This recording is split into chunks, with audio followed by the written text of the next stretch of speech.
Hello, everyone, and welcome to the Spurs Up Show, best Gamecocks podcast on the internet. Today is Wednesday, May the 12th, 2021. Today's show, I break down last night's game as the Gamecocks come up just short of the season and series sweep of the Clemson Tigers, falling 7-2 in the Tuesday midweek contest at Doug Kingsmore Stadium. Guys, I'll break down the game in its entirety, just what went right and what went mainly wrong for South Carolina. Also, I'll break down TSUS Midweek MVP, what's next for South Carolina baseball. Also, do have some news and notes I want to dive into, including transfers hitting Carolina baseball. Obviously, earlier this week, us finding out outfielder Brandon Fields, right-handed pitcher Travis Loonsman, and left-handed pitcher Mag Cotto entering the transfer portal. Guys, I want to tell you all what I'm hearing, give my thoughts on it, why the sky is not falling around Gamecocks baseball, update you on that situation. Also, updates on the Bob Caslen situation. What in the world is going on with President Bob Caslen and around the University of South Carolina, guys? I'll talk about that, touch on that, much more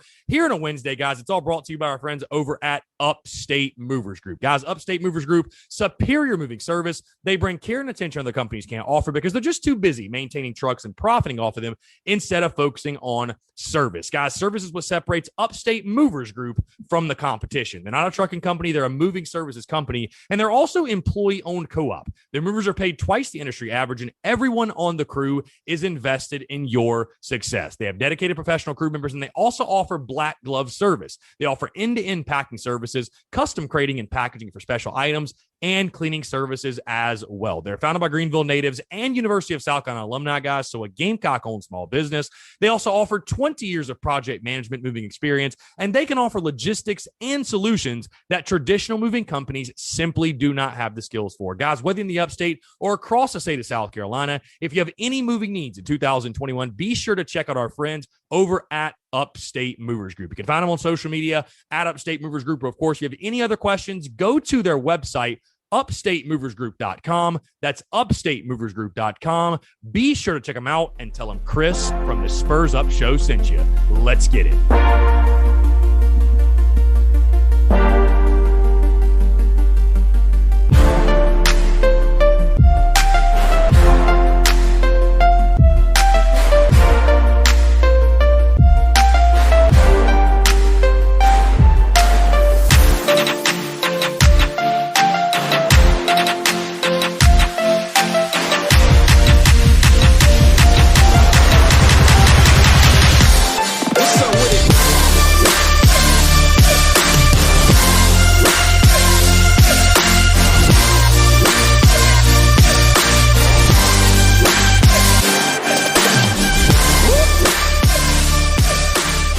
Ladies and gents, boys and girls, hope you are doing well. Happy Wednesday. Happy hump day. I'm your host, Chris Phillips, the Spurs Up Show. As always, appreciate you guys tuning in. Hope you're doing as well and are as happy as I am here today on this Wednesday. Because, you know, in life, there are certain things that happen, circumstances, situations, if you will, where you can look at things glass half empty or glass half full, right? You can see the bright side of things, or you can see the negative and the dark side of things. I am one, I choose to see the positives. And I come to you today not upset, not angry, not pissed off, which I'm sure many of you are thinking I'm going to be today. I come to you saying, hey guys, our state, the Gamecocks run the state of South Carolina in baseball in the year 2021. And by God, I am going to die on that hill. Again, folks, thank you so much for tuning in. Appreciate it. Hope you're all doing well. Wherever this finds you, I hope it finds you well, whether you're on the commute, you're at work, you're in the office, you're on the way home, maybe you got the day off. Whatever it is, guys, hope you're having a fantastic hump day, a fantastic Wednesday. And again, I know a lot of you are probably tuned in expecting me to be pissed off and kicking and screaming and being upset. Guys, I'm really not. I'm really not. But of course, it is South Carolina State. We do run this state, which, by the way, a quick shameless plug, TSUS.store. We dropped the official Our State t-shirts on the store late last night after the Gamecocks lost, believe it or not, which I just thought that was so funny. And by the way, guys, I've been waiting to drop those Our State t-shirts, the baseball series, since game 2 ended in February. I was like, okay, we're dropping our state t-shirts. I just want to wait until we have an official game 3 score to put on the shirt. But we're 120% dropping our state t-shirts for this baseball series. So that was something that was always in the works, that was always planned. And my guy hit me up that does my graphics for my merchandise and was like, all right, I've got this idea for, if we sweep Clemson, let's do this. And we'll have a Yardcocks sweeping up purple and orange, dust or whatever. We'll do this, we'll do that. And as the game went on, I was like, no, dude, I was like, we should be celebrating either way. It's our state. We won the series. We took 2 out of 3. Those 2 games in February, they happened. So I was like, hey, let's put it together. Let's make sure we're doing an our state t-shirt for the series dub as well. Because like I said, in the year 2021, the state of South Carolina in baseball belongs to the Gamecocks. So the our state t-shirts, they are on the online store, guys. Again, that's tsus.store, tsus.store. By the way, guys, I want to plug this really quickly as well. Stay tuned for some awesome giveaways that'll be dropping today and later this week, guys. We're partnering up with our good friends, our newest partner, Dason and Shalabi Law Firm. We're going to be giving away a Beamer Ball t-shirt to one lucky winner, a Beamer Ball t-shirt to one lucky winner, guys. Very excited about that. Also, we're doing all of our giveaways with Apex Art Design. I feel really fortunate, really blessed that I have partners and have sponsors that want to do fun stuff like that. So be sure to stay tuned to that. We're probably going to do giveaways like every single week for different merchandise and different things and stuff like that, different art pieces with Apex Art and Design, stuff like that. So again, stay tuned to that, but you should see it sometime today, the Beamer Ball giveaway. It's going to be a Beamer Ball t-shirt, which of course right now is very much a hot ticket item with Shane Beamer and the countdown to kickoff being on. So again, just stay tuned to that, guys. A lot of exciting stuff happening content-wise, merch-wise, business-wise, you name it. Things are good right now. Things are good in the world of TSUS. But again, we got to talk about it. Like I said, it's our state. South Carolina wins the series 2 out of 3, but we got to talk about the game last night. Gamecocks falling to the Clemson Tigers by a final score of 7-2 at Doug Kingsmore Stadium. Clemson with 7 runs on 6 hits and 1 error. The Gamecocks with 2 runs on 8 hits and 1 error. Now, the question is, what went wrong last night? Like I said, let's talk about the game. We can't ignore the fact Clemson beat you in that final game. You had a chance to sweep and could not get the job done. Guys, you just did everything you cannot do. If you're going to go on the road, beat your arch rival, sweep a series, because Clemson backs against the wall. They're trying to avoid embarrassment. They don't want to get swept, especially don't want to get swept on their home field. They're a 500 ball club that's searching for wins. They're trying to boost their postseason resume. I mean, this was a desperate Clemson team last night. I'm not saying the Gamecocks weren't trying to win the game. Of course they were. But to win a ball game like this, you've got to do certain things. And you did everything you could not do in the game if you were going to win. You left 13 guys on base last night, runners in scoring position, lack of situational hitting. How many times did you have guys on second or on third or on second and third with less than 2 outs, and you couldn't drive them in? Hey, you made a big-time error. Danny Lloyd, I think he made the right decision. Mark Kingston said in postgame he did make the right decision by throwing over to third. I thought it was going to be a great play. Throws it away. It just can't happen. They scored 2 runs off that, and I thought that was a big momentum-shifting play in that game. Just can't happen. You got to make the throw. If you're going to go to third, you got to make the throw. You also walked 6 guys. You hit some batters. You just did a lot of things that you cannot do and win a baseball game like that. And listen, I don't think Clemson's some world beater by any means. I mean, their record speaks for itself. Their statistics, they speak for themselves, but Clemson's still an ACC quality opponent. And when you do things like I mentioned, leaving runners on base, not capitalizing when runners are in scoring position, not having any sense of situational hitting, and on the mound, you do some different things. You walk guys, you give them free chances, and you make an error. You make, errors in the field. You're not going to win many games that way. You're not going to win any games that way. So, like I said, you did everything you couldn't do to win the ball game. I worry more so less about what happened last night in the sense of that game, because like I said, you already won the series. You won 2 out of 3. It's our state. Whoop-de-doo, whatever. I think moving forward, though, because we all know how important this weekend is and next weekend and where you are in the SEC and what you have to do to lock down a hosting bid and to boost your postseason resume, if you will. We know what you got to do, right? We've talked about it over and over and over again. You got to go 4-2. You got to go at least 3-3, but really you need to go 4-2 or better. And leaving 13 13 guys on base. And I said this after the Mississippi State series, but I'll say it again. You know, this new wave and this new age of baseball with analytics and spin rate and exit velo and launch angle and all those fancy things that they are measuring now.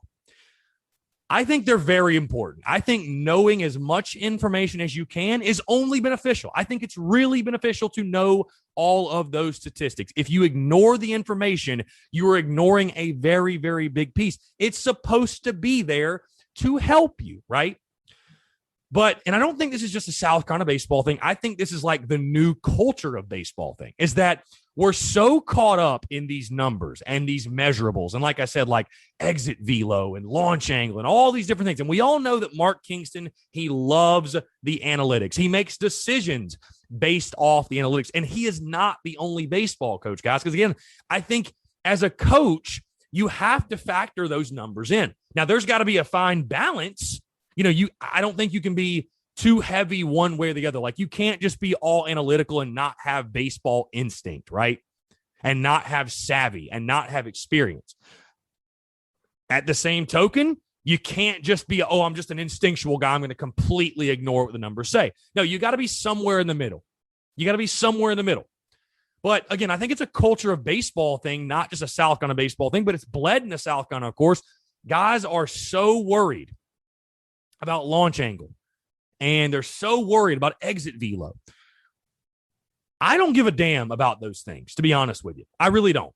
I don't give a damn anymore. I love power. I love the home run, guys. I love it. I love the home run.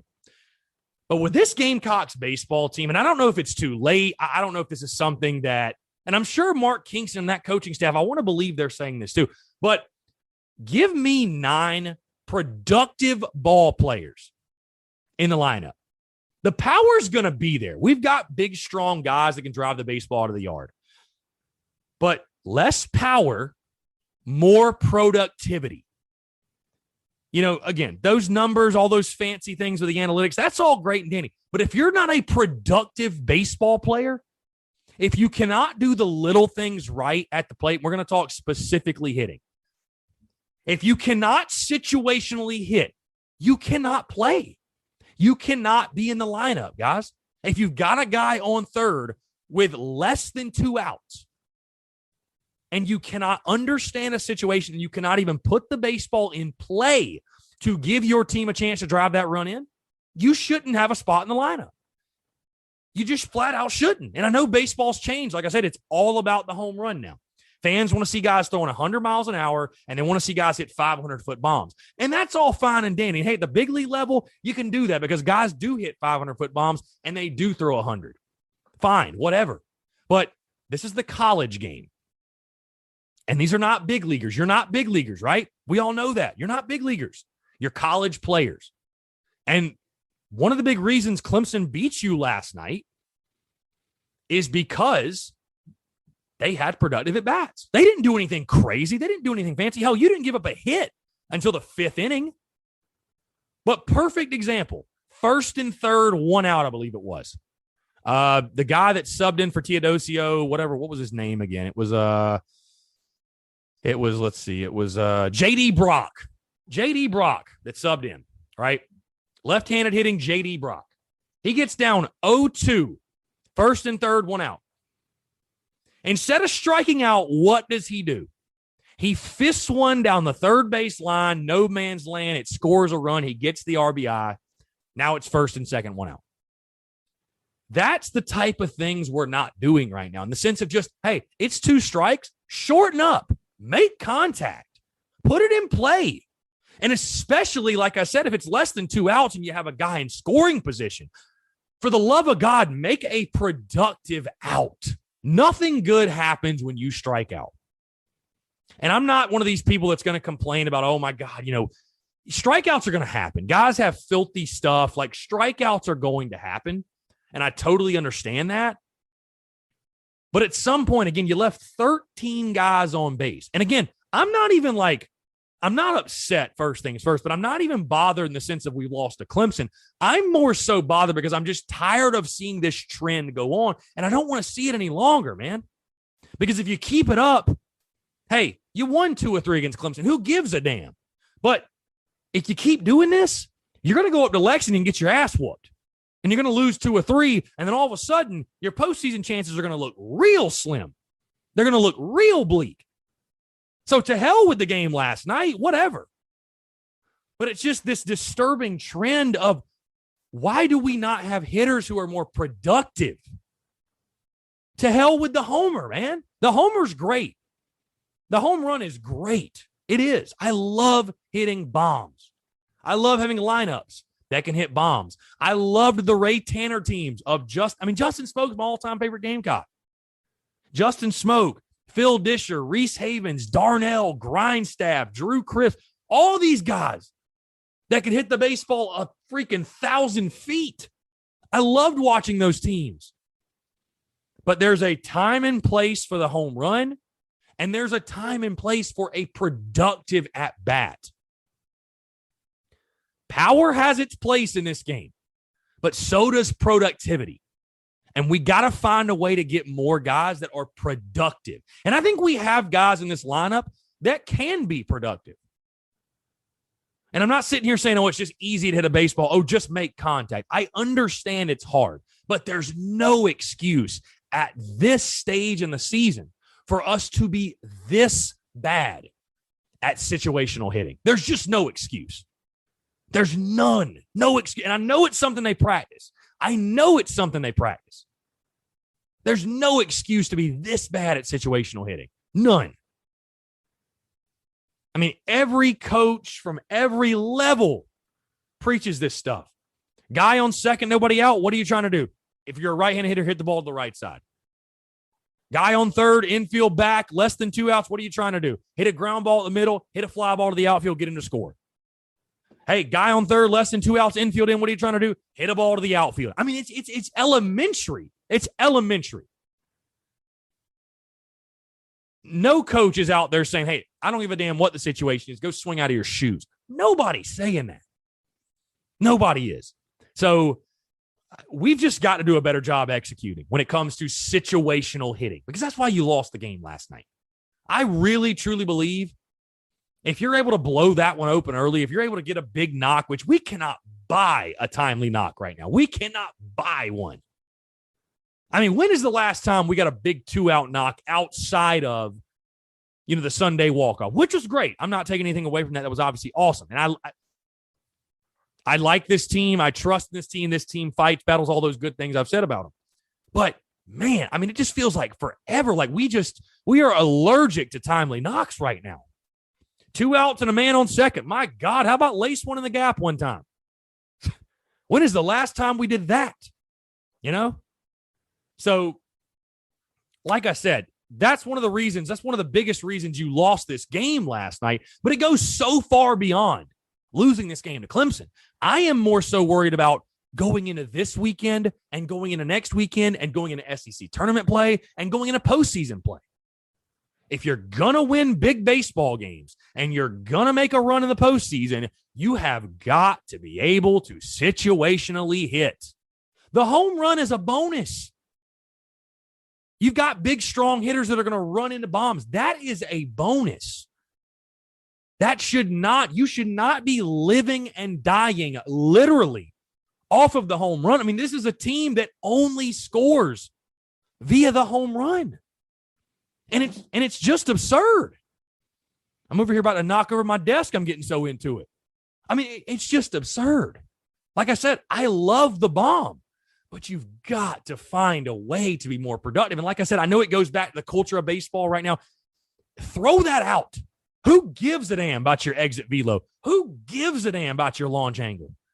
I don't give a damn if the ball comes off the bat at 50 miles an hour. If you get a base knock, that is what matters. That's what matters. That's it, period. That's it. So we've got to find a way at the plate. And I don't know if this is a mindset change, if it's just simply a lack of execution, if it is a change in approach. I'm not sure, but we've got to find a way to be more productive as hitters. We're powerful. Hey, we're powerful. Hey, Jeff Heinrich hit a bomb. Hit his first bomb of the season. We're powerful. We got power up and down the lineup. But you know what we're lacking right now? We're lacking productivity. There's got to be a mindset shift because all of these guys, they wouldn't be at this level if they were not capable of being productive hitters. Every single one of them. You wouldn't be at this level if you couldn't be a productive hitter. So we'll see if that can change. On the mound, listen, I thought the Gamecocks did enough to win. I know the score looks a little bit lopsided at 7-2. But, I thought the pitching staff overall, you had the 2-run score via the error. But, and this is with no disrespect to these guys. With who you threw, because, listen, you can say whatever you want. Like, we didn't throw our A-team, did we? I mean, is anybody going to deny that? C.J. Wines, Danny Lloyd, Wesley Sweat, John Gilreath, Parker Coyne, and Jared Bennett. Shout out to Jared Bennett, by the way. Getting in there, throwing some 83-mile-an-hour gas. Struck out the side, by the way, putting on for the soft toss and lefties. How about Jared Bennett on the road? But, I mean, we didn't throw our A-team or anything like that. I mean, it was obvious. If you listen to Mark Kingston, the postgame too, he was very, very excited to tell the media that everybody is ready to go for the weekend. All of our relievers, they are ready to go. Everyone's ready. Even the guys that threw last night will be ready. We can say the guy that threw the most pitches was C.J. Wines, who threw 45. Danny Lloyd threw 39. Kingston said he probably won't be able to go Friday, but should be able to go Saturday and Sunday. Outside of that, Wesley Sweat threw 26, Coyne threw 17, Bennett threw 18, and Gilreath threw 11. So those guys will all be ready to go. And I told you guys it was going to be kind of a Johnny Holstaff type of night, if you will. But, hey, those guys got to be better, too. 6 walks can't happen. 6 walks. Had 9 strikeouts, but 6 walks. A wild pitch. 3 hit by pitches. Hey, 9 free bases for these guys. You give away free 90s, it's going to bite you. It's going to bite you, bottom line. Can't give away free 90s. And then that error in the field. Like I said, I like the play Danny Lloyd made. I like the decision. I love the decision. Very aggressive. Hey, if you're going to make a mistake, make an aggressive mistake. But you paid for it dearly. You got to make the throw. Got to hit him in the chest. But again, let's not lose sight of the bigger picture because SEC Football Tube, shout out to him. SEC Football Tube asked me in the live stream watch along, which appreciate you all tuning in. I had a blast. It was great as always. And we'll be doing them again all weekend long. But SEC Football Tube asked me, Chris, are you going to just talk about the game that happened last night or talk about the series as a whole? And in closing on this game and wrapping this up, putting a bow on it and putting a bow on the 2021 South Carolina Clemson baseball series, I do want to remind everyone that despite what any Clemson fans may tell you, this was one game of a 3-game set. So I want to remind you, the Gamecocks won 2 out of 3. It is still our state. South Carolina owns the state in regards to baseball for the 2021 season. Period, point blank, end of discussion. So fans, I know some of you, a lot of you probably are upset. You're frustrated. I'm not happy with how the game went last night, but I'll tell you, it was a really weird, interesting feeling. It was a great feeling, actually. To come into that game last night, I can tell you this. I will say this, and I would have said this even if South Carolina had lost the first 2. I really just hate that game last night got moved to when it did. Because I'll be honest, it really, in my opinion, took away a lot of the intensity and excitement that I felt in those 2 games in February. I mean, dude, I was like literally on the edge of my seat. I have not been that nervous all season. Like the way I was at the Sunday game at Founders Park when I was there in person, I have not been that nervous all season. Again, not even close. Like edge of my seat, legs shaking, pit in my stomach. Like that felt like a super regional at Founders Park. And to move the game 1 to last night, it took away some of the shine. You know what I mean? Like it just I don't know. It just did not have the same feel. Granted, it was still big. It was still intense. Don't get me wrong. But, it did not have the same feel. No questions asked.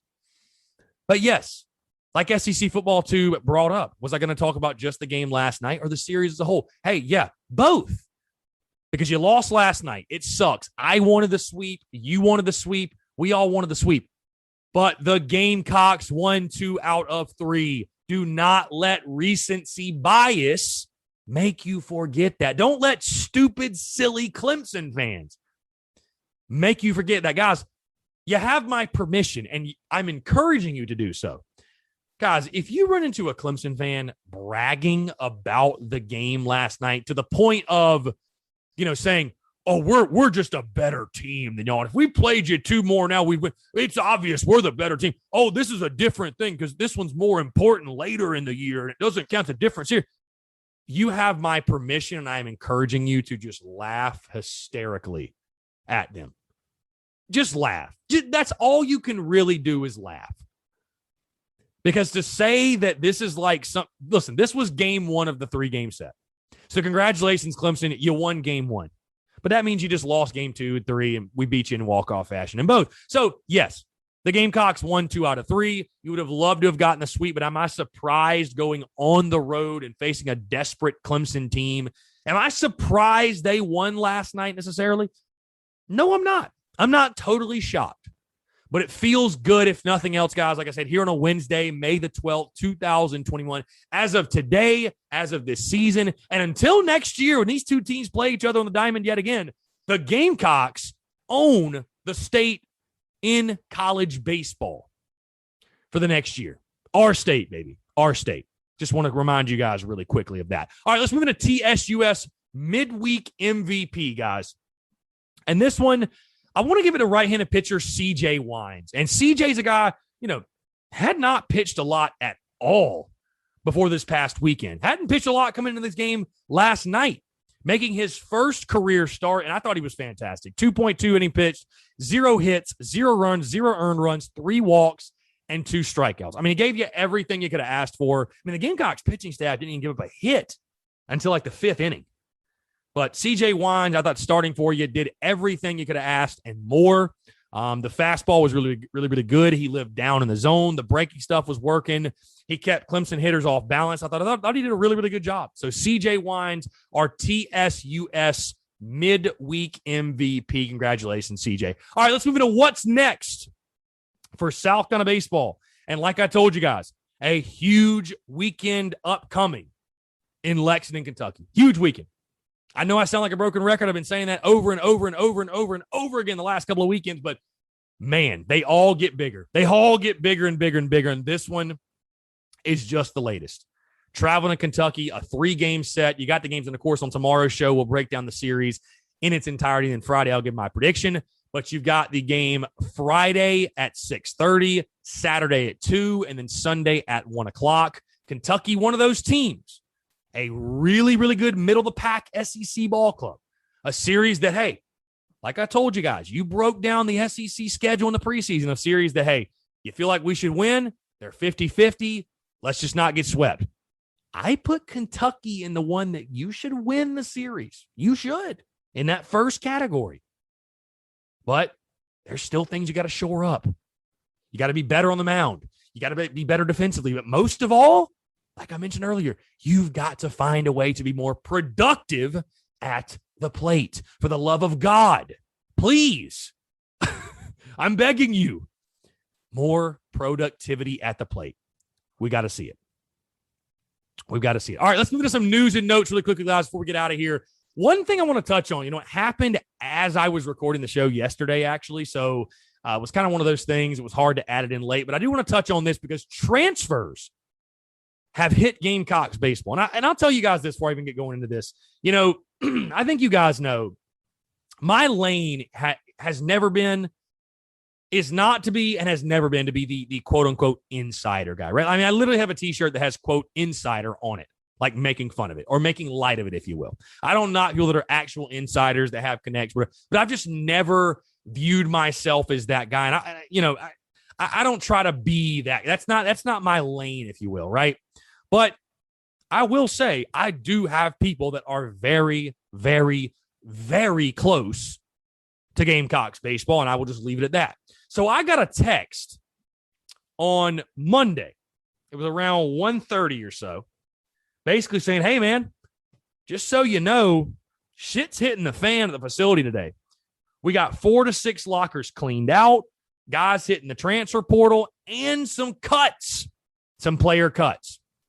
And I'm like, oh, boy, here we go. So him and I started going back and forth, and I kind of figured I figured Brandon Fields would be gone. I thought maybe a Loonsman. The Magcotto one really, really surprised me. And so, of course, that came out later in the day, about 3:30 or 4 o'clock or so on Monday afternoon. Like I said, outfielder Brandon Fields, right-handed pitcher Travis Loonsman, and left-handed pitcher Magcotto, all hitting the transfer portal. Now, I'll start with this. In regards to the cuts, I don't know. That's just what he told me. I don't know which players it may be. We also talked back and forth, and he said it might have something to do with the fact that, hey, they're out of school now. They're having to basically pay for them to be on campus. Money restricts. I don't know. I don't know how that would make any sense. But anyways, as far as the cuts, I don't think it's going to be anybody that we've seen play this year. Let's put it that way.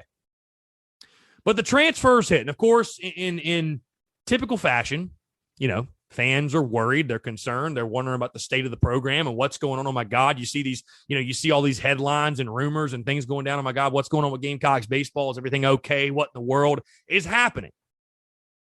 And I'll tell you guys this. I want to give my take on it because, again, I saw a lot of people hitting the panic button, right? We haven't been playing great baseball of late. And, you have some guys that were some top prospects, especially a guy like Brandon Fields, man, ranked the top 50 prospect coming to Carolina. Here's the thing, guys. I think you need to buckle up because I think this is the new norm when it comes to college athletics. The transfer portal has forever changed the way that college athletics operates. And I'll say this too, even when I played college baseball, guys transferred. Heck, I transferred. I don't know if y'all knew that. After my junior year, I transferred. So it happens. Everybody has different situations, whether they're not playing as much as they want to. Maybe they don't get along with the coaches. They got there and it's maybe not what they thought it would be. They just want a better opportunity, more playing time. Everybody has their own reasoning. But, of course, it's going to draw some opinions and some eyeballs when a guy like Brandon Fields goes. And a guy like Magcotto, that really shocked me that he's leaving. And the Fields thing didn't surprise me at all, though, because he already tried to leave earlier this season. Here's the thing, guys. You're going to see the transfer portal become even more prevalent in college baseball than any other college sport. And I'll tell you why. And I made a clip about this a few days ago, but I just want to reiterate this point. In football, right? Let's say Ryan Helinski. Let's just take him for an example because he transferred, was a big-time prospect, whatever. Ryan Helinski was not going to transfer to a Coastal Carolina. He wasn't going to transfer to a Wofford. He wasn't going to transfer to, God forbid, a junior college or a community college. He's a guy that wanted to stay Power 5. And I totally respect that because here's the thing. To get drafted in football, you kind of need to be at that level. It's very hard to say, I'm going to go transfer to Wofford and get drafted, right? Because you're not playing the best of the best competition. That's not the case in baseball. You can literally go to a JUCO. You can go to a community college. If you're good enough, you will get drafted. There's no question. You can go to Coastal. You can go to CFC. You can go to Wofford. You can go to, D1, D2, D3, NAIA. It literally does not matter. These guys have so many options when it comes to opportunities to play. So if you're expecting a kid to sit on the bench for 2 or 3 years to get his shot, guys, it's just not going to happen in baseball. It's just not. Now, like I said, with the Brandon Fields thing, I'm surprised he's leaving from the standpoint of, he was probably going to be one of our starting outfielders next year. Magcotto, I think he could have realistically battled for a spot in the weekend rotation. At minimum, been one of our top, bullpen arms on the weekend. But here's the thing. Mark Kingston can't make them stay, guys. He can't. He can't. If they don't want to stick it out and battle for a job and win a job, he can't make them stick it out. He can't do it. And I don't think, listen, I wish these guys nothing but the best. You got to do what's best for you. You can't get drafted sitting on the bench, right? You can't. You got to play. You got to play. But as far as this season, people I see complaining about the Brandon Fields thing, which it's crazy. Rarely do you see a guy get that hyped up in baseball as far as a prospect or a recruit or whatever. Most of the time, that's only saved for football. But Brandon Fields came in with a lot of buzz, a lot of hype. Dude, I saw a fan rocking a Brandon Fields custom-made Carolina jersey at Founders Park this season. A little aggressive, but I appreciate the passion, and I truly respect it. But it's just a situation of, hey, if a guy doesn't want to try to compete and win a job, I mean, Brandon Fields, no offense, he got his shot this year. He started against Mercer, and what did he do? He struck out 4 of 6 at-bats, guys. He looked terrible. Looked like he didn't belong on this level. Who should he have replaced in the lineup? Brady Allen? Andrew Eister? Seidler? I mean, who? So, it's just baseball, man. It happens. Guys are going to move around. They're going to transfer. They're going to go pursue other opportunities. It sucks because I would have loved to have seen Fields develop. And I don't think he's making a mistake. I think that's a harsh way to put it. But, I think he still could have had a really good career here. And it's unfortunate he won't see it play out, but it is what it is. You got to let guys do their thing. So, again, I say all that to say this. I don't think the program is crumbling or is falling apart. It happens in baseball every single year. People don't remember. It happened during Ray Tanner's time. Remember Lonnie Chisenhall? Remember all that shit that went down? Guys getting suspended. Ethan Carter, good buddy of mine. But shit happened with Ray Tanner, too. I mean, nobody's immune from it. You're going to see guys transferring from every single school. And, hey, here's the kicker. They don't have to sit out. I mean, that's another thing, another piece of this. They don't have to sit out wherever they go. So, and, I know there's going to be people that comment and say, oh, it's just a new school culture. They're soft. They're snowflakes. If you want to say that, fine. But like I said, guys, when I played, guys transferred too. If you're not playing, a lot of times in baseball, you are going to transfer. I mean, if you're really not like that attached to the school, which I doubt Brandon Fields and, Cotto and whatever Loonsman were, if you're not playing and you're not like attached to the school, it's not like your dream school, you're not in love with the school, you're going to go find another opportunity elsewhere. You're going to go somewhere else you can play. So it happens all over the country. It's going to continue to happen, and I wish those guys are the best. But again, the program is not crumbling. The program's fine. It's just a couple of transfers. If Will Sanders was transferring, I'd be worried. Okay?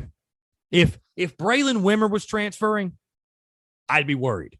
But that's not the case. You got 3 guys who aren't playing, who want to find better situations. Can't blame them for it. Again, wish them nothing but the best. Hope they have tons of success.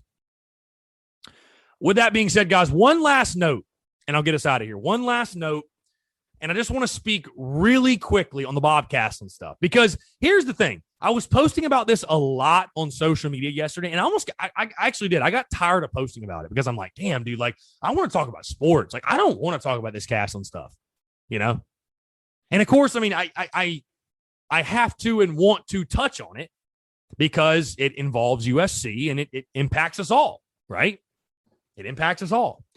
And our Cox and Cola guys, shout out to Ethan Kelly, wrote a fantastic article that's on the website, and they'll be putting out a podcast soon. This is right up their alley, actually.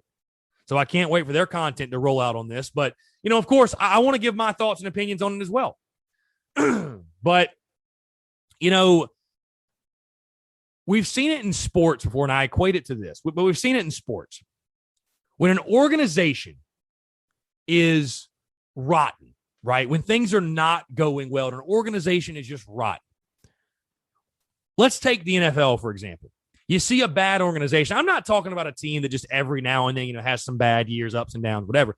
I'm talking about organizations that haven't been to the playoffs in 20 years. Organizations that for whatever reason, they just cannot get out of their own way. Why is that? Well, it goes much further and much deeper than just, oh, who's the starting quarterback? Oh, who's the OC? Oh, who's the head coach?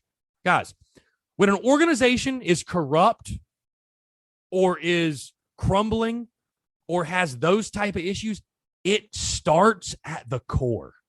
It starts with leadership. It starts with people in positions of power. It starts with the GM. It starts with the owner. Those people. And I think what you're seeing right now at the University of South Carolina, like it or not, is a reflection of that same thing. People in positions of power that have made decisions to appoint people to certain positions, to appoint people to those said positions that maybe they didn't even deserve, or they didn't know what the hell was going on. You know, South Carolina has its issues. South Carolina has things that are not going the way they should be. And instead of looking at head coaches, instead of looking at athletes, instead of looking at coordinators, instead of looking at, professors or even administrators, going above to the top of the food chain.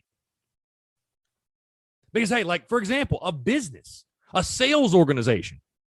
Hey, I could say what I do. If I had a bunch of contributors and they were putting out shitty articles and putting out shitty content, it'd probably be because I was a shithead. It'd be because I had issues. I was corrupt. It would reflect, it would come from me down, right? It would trickle down from me. You have a sales organization. You have bad company culture. That company culture doesn't start with the employee. The employee just does what he sees. Monkey see, monkey do. He reflects what's around him. He's a mirror. He or she, I should say, is a mirror. If it's a bad company culture, if it's corrupt, it starts at the top. It starts at the very top. It's the same thing here. And listen, I'm not sitting here saying fire Bob Caslen or retain Bob Caslen. Like and I had somebody ask me that. I don't know. Like I don't really know. Like I said, I'm not really strongly on one side or the other. I can tell you this though, because we saw the stuff with the resignation stuff. I mean, if he wants to resign, they need to let him walk. They need to let him walk, bro, because it is only going to make it worse having a guy be president that has literally expressed he's ready to go. And even when he made the comment in his interview of saying, if the board wants me to resign, I will. You don't say that if you want to keep your job. You don't even bring that up. You only bring that up if you know that's about to happen or you want that to happen. Bottom line. And so, listen, I'm not one. I don't believe in cancel culture. Cancel culture is a made up thing. People think if you make one mistake, you shouldn't be able to make a living and you should just be wiped off the face of the earth. And whatever. Cancel culture has become a thing in 2021 and beyond. And it's on social media, whatever. So I've seen some people saying, oh, it's cancel culture on Bob Caslen. And like, on one hand, like I kind of see what you're saying. But at the same time, like there's just been repeated actions of incompetency, just pure incompetency being shown by those in charge. From the Darla Moore thing to calling the University of South Carolina the University of California at the commencement, to plagiarizing the speech that he damn sure as well knew he was doing, to going all the way back to when he got elected and how it happened. Again, I've got no beef with Bob Caslen. I have no personal beef with this guy. None. But man, I mean, at some point, if you can't figure it out and you can't stop stubbing your own toe and shooting yourself in the foot and making a mockery of the university that you are president of, maybe this isn't the job for you, bro. Maybe we ought to find somebody else. I don't know.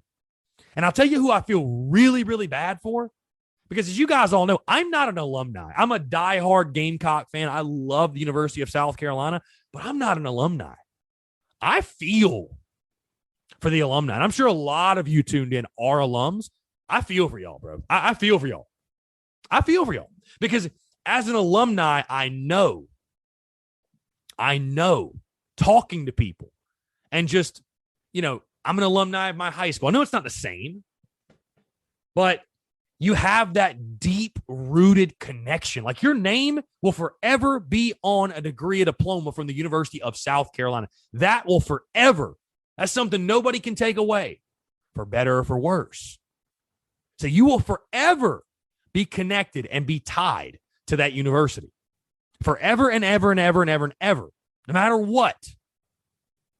And so for somebody like Bob Caslen to be doing what he's doing and have going on what's going on, from the Darla Moore thing to the latest, I feel for the alums, because I know for you guys, it's frustrating, it's infuriating, it's embarrassing. There's just no other way to spin it, and there's no way to sugarcoat it. So again, I can't wait to see what happens, because this is just like, this is better than any TV drama I've ever seen. I mean, it's crazy. It's crazy what's going down right now. It's nuts. You know, there's more drama off the field than there is on the field right now. And again, I've had people ask me, well, Chris, how do you do 5 shows a week? Like, don't you run out of stuff to talk about? Like, I'm like, have you ever followed the University of South Carolina? There's just stuff going on constantly. Just constantly. It's insane. It's absolutely insane how much crap goes on with the University of South Carolina on and off the field. So again, it'll be really interesting to see how this Bob Caslen thing plays out, man. I have no idea. And if I had to make a prediction, I mean, I think it would have been, here's what they should have done. Bob Caslen should just put out a blanket apology for everything that happened and tried to sweep this under the rug as quickly as he possibly could. Because I know that we hate when others do that. We hate when, you know, people like, you know, when we've seen it with Clemson and Dabo and the Osterine thing and other situations where they just like, they sweep it under the rug and it just goes away. And you're like, how can they just get away with that? But that's the best way to approach things from a PR standpoint. If you just ignore it long enough, it'll just go away. I mean, the Darla Moore thing, it did go away. It went away. After like 4 days, nobody was talking about Darla Moore anymore. But now with this, bro, this just feels like something that's just going to drag out and drag out and drag on and drag on. And at some point, you've either got to kill it or you got to make a change. So who knows, man? Who knows what tactic they take? It'll be interesting to see. It's just wild. And if I was a student, if you're a student tuning in, I'd be pissed off too. Because students get booted from school for plagiarizing. I mean, they get the worst punishment if they forget to cite stuff. And the president of the university is going to do it, and he's going to get a slap on the wrist, or he's going to have nothing happen. It's a bad look. It's a bad look all the way around, man. So who knows what will happen. But again, I'm going to go ahead and wrap up the show, guys. That's it. Appreciate you all tuning in. Again, thank you so much for the love and supporting the content. You guys have been awesome all throughout baseball season, man, and we're not done yet. Like I said, quick reminder, giveaways that are happening via social media, merchandise on tsus.store, merchandise in Rivals in Florence, South Carolina. Be sure to check that out. And all of the content rolling all week, of course, guys, the podcast, the Daily Crow, everything we got happening. Oh, by the way, one last thing. We have got some hella amazing interviews in studio upcoming for you guys over the next week or two. So stay tuned to that, guys. Again, thank you so much for tuning in. Have a great rest of your Wednesday, and we'll talk to you tomorrow.